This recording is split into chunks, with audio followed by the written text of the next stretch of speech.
நாளைக்கான வீடியோ தாங்க வந்திருக்கு. வீடியோ வந்து சூப்பரா இருந்துச்சு அப்படின்னு தாங்க சொல்லணும். நம்ம விஜய் வந்து வீரா கிட்ட வந்து வசமா மாட்டிக்கிறாங்க. அந்த பென்ட்ரைவ் போய் திருட போன இடத்துல வந்து சிக்கிக்கிறாங்க அப்படின்னு தாங்க சொல்லணும். வீரா வந்து அதிரடியா வெளுத்து வாங்குறாங்க. அதெல்லாம் பார்க்குறப்போ சேனலை மட்டும் மறக்காம லைக் அண்ட் சப்ஸ்கிரைப் மட்டும் பண்ணிருங்க. ஃபர்ஸ்ட் எடுத்த உடனேயுமே வந்து என்னடா பண்ணுறது, எப்படியாவது போய் அந்த பென்ட்ரைவ் வந்து எடுத்தே ஆகணுமே அப்படின்னு சொல்லிட்டு நம்ம இவங்க வந்து பார்த்துக்கிட்டு இருக்காங்க. விஜய் வந்து அந்த நேரத்தில் வீரா வேற ரூமில் இல்லையா, சரி இதான் சரியான நேரம் உள்ளே போய் எடுத்துருவோம் அப்படின்னு சொல்லிட்டு அவங்க வந்து உள்ளே போக போகிறாங்க. அந்த நேரத்தில் வீரா வந்து வந்துடுறாங்க. என்ன இந்த இடத்த விட்டு போகவே மாட்டாளா அப்படின்னு சொல்லிட்டு யோசிச்சுக்கிட்டே இருக்காங்க. பார்த்தா அந்த வழியாக வந்து கார்த்தி வராங்க. கார்த்தி கூட வந்து வீரா வந்து பேச ஆரம்பிச்சிடுறாங்க. கார்த்தி நில்லுங்க, உங்ககிட்ட கொஞ்சம் பேசணும் அப்படிங்கிற மாதிரி சொல்கிறாங்க. சொல்லு வீரா அப்படிங்கிற மாதிரி சொன்னோன்னே, நல்லா யோசிச்சு பாருங்கள், உங்கள் வாழ்க்கையில் வந்து 2 ஒய்ஃப் தேவையா அப்படிங்கிற மாதிரி சொல்லிக்கிட்டு இருக்காங்க. இங்கே பாருங்கள் வீரா, தேவையில்லாமல் வந்து என்னைய வந்து அவ கூட சேர்த்து வச்சு பேசாதீங்க. விஜயை வந்து நான் என் பொண்டாட்டியாவே மதிக்கலை. அந்த ஜென்மத்தில் வந்து எனக்கு பொண்டாட்டின்னு ஒருத்தி இருந்தானா அது வந்து பிருந்தா தான் அப்படின்னு சொல்லிட்டு நான் தான் உங்ககிட்ட சொல்லியிருக்கேன்ல அப்படிங்கிற மாதிரி சொல்கிறாங்க.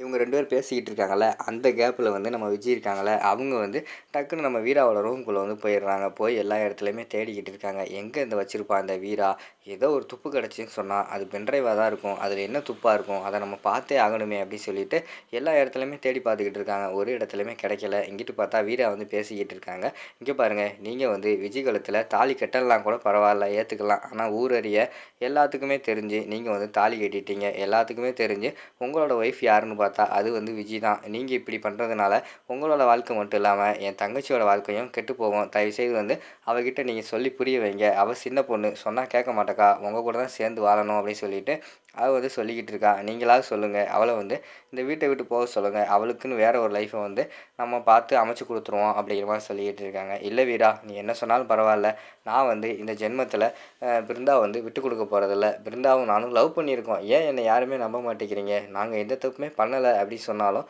ஏன் நம்ப மாட்டேங்கிறீங்க அப்படிங்கிற மாதிரி சொல்கிறாங்க. இங்கே பாருங்கள், நாங்கள் நம்புகிறோம், நம்பாமல் இல்லை. ஆனால் நீங்கள் வந்து பிருந்தாவோட கழுத்தில் தாலி கட்டினது தப்பு, அவளோட வாழ்க்கையவே வந்து அழிச்சிருக்கீங்க அப்படிங்கிற மாதிரி சொல்லிகிட்டு இருக்காங்க. நான் ஒன்றும் அழிக்கல வீரா, நான் வந்து அவளை ஆசைப்பட்டேன், அவளும் என்னை லவ் பண்ணா, நாங்கள் 2 பேரும் வந்து கல்யாணம் பண்ணுறதானா இருந்தது. அது இடையில வந்து இந்த விஜய் வந்து ஏதோ சூழ்ச்சி பண்ணி என்னை என் கழுத்தில் என் கையால் வந்து தாலியை வாங்கிட்டா. அதனால் அவள் பொண்டாட்டி கிடையாது, என் பொண்டாட்டி வந்து இப்போயும் எப்பயும் வந்து பிருந்தாதான் அப்படிங்கிற மாதிரி சொல்லிக்கிட்டு இருக்காங்க. சரி கார்த்தி விடுங்க, உங்ககிட்ட பேசுகிறதே வேஸ்ட்டு, இதுக்கு மேலே நம்ம பேச வேண்டாம், கிளம்புறேன் அப்படின்னு சொல்லிட்டு வீரா வந்து அந்த இடத்துலேருந்து கிளம்பிடுறாங்க. இங்கிட்டு பார்த்தா நம்ம விஜய் வந்து உள்ளே இருந்து தேடிக்கிட்டு இருக்காங்க. தேடிக்கிட்டே இருக்காங்க. கடைசியில் பார்த்தா ஒரு பாக்ஸுக்குள்ளே வந்து ஒரு கவருக்குள்ளே வந்து அந்த பென்ட்ரைவ் வந்து நம்ம வீரா வந்து போட்டு வச்சுருக்காங்க. அதை கரெக்டாக வந்து எடுத்துடுறாங்க. அங்கிட்டிருந்து வீரா வேற வந்துக்கிட்டு இருக்காங்க.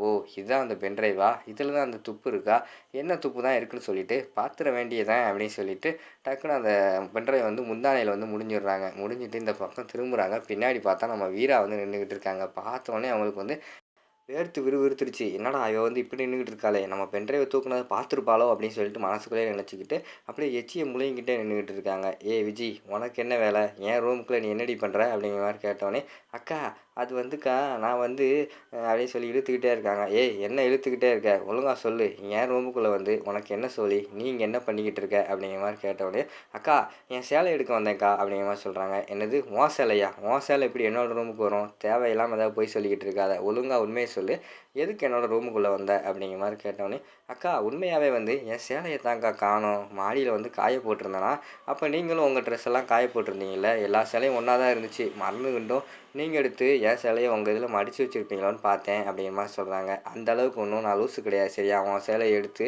கொண்டு வந்து மடித்து வைக்கிற அளவுக்கு என்ன நானா முட்டாள் நினச்சிக்கிட்டு இருக்கியா அப்படிங்கிற மாதிரி சொல்லிக்கிட்டு இருக்காங்க. அக்கா நான் அப்படி நினைக்கலக்கா, இருக்குமோன்னு நினச்சிட்டு வந்து பார்த்தேன், ஆனால் இல்லைக்கா, சரிக்கா போயிட்டு வரேன் அப்படின்னு சொல்லிட்டு அந்த இடத்துலேருந்து விறுவிறு ஓடிடுறாங்க. இங்கிட்டு பார்த்தா வீராவுக்கு வந்து டவுட் வந்துடுது. என்னடா இவ ரூமுக்குள்ளே தேவையில்லாமல் நுழைஞ்சா சேலை எடுக்க வந்தேன்னு சொல்லிட்டு போய் சொல்லிக்கிட்டு இருக்கா, இவன் மேலே ஏதோ ஒரு கண்ணு வைக்கணும், இவ தான் ஏதோ தப்பு பண்ணியிருக்கா, இவன் மேலே வந்து ஒரு கண் வச்சுக்கிடுவோம் அப்படின்னு சொல்லிட்டு வீரா வந்து முடிவு எடுக்காங்க. அங்கிட்டு பார்த்தா நம்ம விஜயை போய் அவங்க லேப்டாப் ஓப்பன் பண்ணி டக்குன்னு வந்து அந்த பென்ட்ரைவெல்லாம் சொருவி வீடியோ ஓப்பன் பண்ணி பார்க்காங்க.